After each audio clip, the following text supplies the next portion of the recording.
Shift our attention now to what the UP Chief Minister said. He spoke on various issues, including the Mahakumbh and the success of it, as well as the betas of Mahakumbh. He also spoke about the Sambal issue, the raging issue of Sambal. And while some opposition leaders have been accusing the government of polarizing, Yogi Adityanath set the record straight as he said that the truth of Sambal will be out soon. Underlining the significance of the temple, he said that the Sambal has been mentioned in our scriptures as well. बिजली खोजबीन की संभल में भी वो बिजली चोरी हो रही थी, संभल में भी कुछ इसके प्रमाण, तब से आप विपक्ष के निशाने पर बहुत आ गए हैं। लोग कह रहे हैं कि आप सब कुछ खुदवा के हर जगह मंदिर निकालना चाह रहे हैं। देखिए, हम लोग हर जगह मंदिर नहीं निकालना चाहते, लेकिन जहां मंदिर है उसको समाज के सामने उजागर जरूर करना चाहते हैं। संभल एक सच्चाई है और संभल की सच्चाई ये थी, एक तो बिजली की है। संभल में हर महीने 3 लाख की आबादी का कस्बा है, लेकिन हर महीने हमें 200 करोड़ रुपए की बिजली की चोरी अकेले वहां होती थी। दुर्भाग्य से मस्जिदों के ऊपर एक प्रकार के अस्थायी सब स्टेशन बना करके और वहां से कनेक्शन बांटे जाते थे, वहां से वे लोग वसूली करते थे, पावर कॉर्पोरेशन नहीं करता था। और ऐसे ही 4 मस्जिदें हम लोगों ने पकड़ी जिनके ऊपर ऐसे 200-300 कनेक्शन इन्होंने बांटे हुए थे और वे लोग वसूली करते थे। उत्तर प्रदेश में जो पावर कॉर्पोरेशन है, पावर कॉर्पोरेशन का जो लॉस है वह 1 वर्ष का 46,000 करोड़ का है। अगर हम लोग अगले साल तक देखेंगे तो अगले वर्ष तक ये पहुंचेगा, क्योंकि हम हर व्यक्ति को 24 घंटे बिजली देने के लक्ष्य की तरफ जब बढ़ रहे हैं, हमने जिला मुख्यालयों पे हर बड़े कस्बे में यह किया है। तहसील मुख्यालय और ग्रामीण क्षेत्र में जब इस दिशा में आगे बढ़ रहे हैं, हमारे लॉस पहुंचेगा 60,000 करोड़। लाइन लॉस बहुत ज्यादा है। अकेले संभल कस्बे में 90% लाइन लॉस थी, यानी बिजली चोरी होती थी।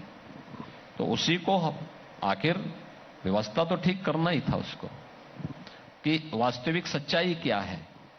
ये उस उपभोक्ता के साथ अन्याय है जो उपभोक्ता अपना पैसा जमा करता है समय पे, लेकिन कुछ चंद लोग उसी कस्बे में रह करके सरेआम बिजली चोरी तो करते ही थे, बल्कि बिजली के माध्यम से अपना चोरी के माध्यम से भी चोरी पे चोरी, यानी स्वयं तो बिल नहीं दे रहे हैं लेकिन उस बिजली सरकार की बिजली को बेच करके अपना धंधा चला रहे हैं।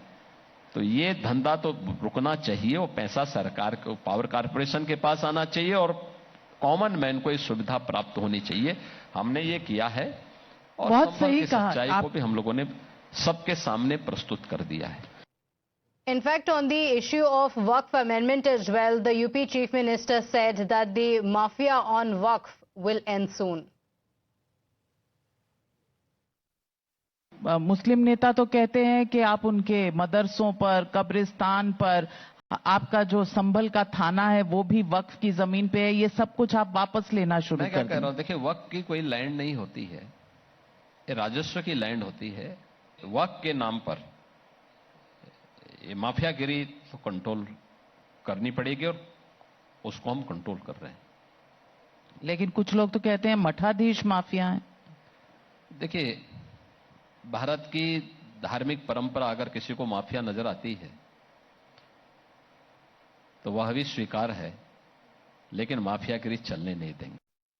असदुद्दीन ओवैसी जैसे लोग ये भी चेतावनी दे रहे हैं कि अगर वक्फ बिल में कोई भी संशोधन होगा तो जिस तरह से सिटीजनशिप अमेंडमेंट एक्ट के समय देश में सबने विरोध किया था, उसी तरह के विरोध दोबारा होंगे और ये सिर्फ विधेयक वक्फ को बर्बाद करने के लिए लाया जा रहा है। देखिए, वक्त को बर्बाद करने के लिए नहीं दिया जा रहा है, बल्कि उसमें संशोधन समय की आवश्यकता है।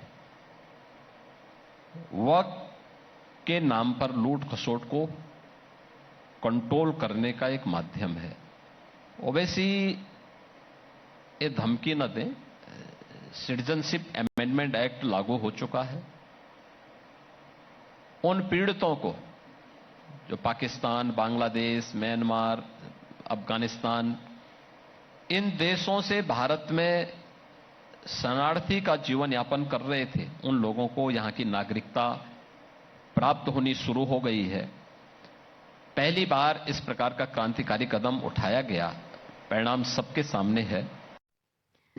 Well, viewers, devotees of Mahakumbh have been subject to roof-shattering prices of air travel, with airfare seeing a sharp increase. Now, a round-trip price for the devotees trying to take the holy dip in Prayagraj have increased, and they have been hurting devotees. The Directorate General of Civil Aviation, India's Civil Aviation Regulatory Board, has stepped in now and urged the airlines to increase capacities of the planes as well as to regulate the prices so that the air travel can accommodate more devotees. The DGCA has also approved 81 additional flights to meet the demand of the devotees going to the Mahakumbh, and they have even increased the connectivity of Prayagraj to 132 cities. Listen in to what devotees have to say on the matter as they landed in Prayagraj.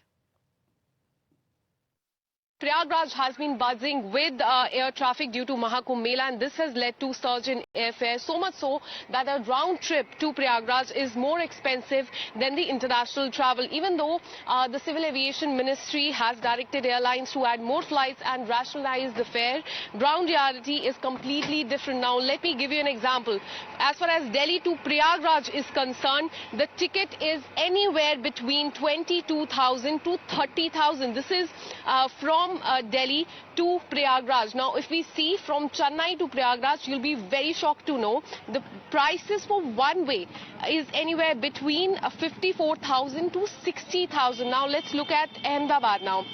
It is again just like Delhi, anywhere between 24,000 to 30,000. So this is the reality days after Civil Aviation Minister has directed airlines to rationalize the fare. The ground reality is completely different. In fact, let me go across and speak to a few of the passengers who have come here from all across the country and try to know what they think about the surge in airfare.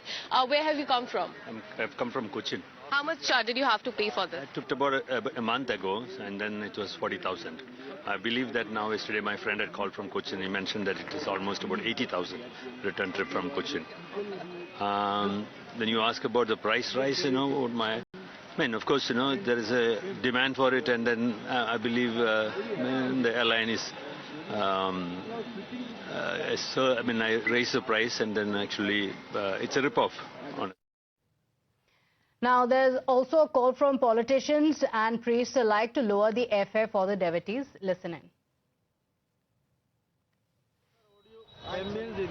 हैरानी की बात यह है कि आस्था और पवित्रता के महापर्व को एयरलाइंस ने, यानी कि फ्लाइट कंपनियों ने, अपने मनमानी कमाई के अवसर में तब्दील कर दिया।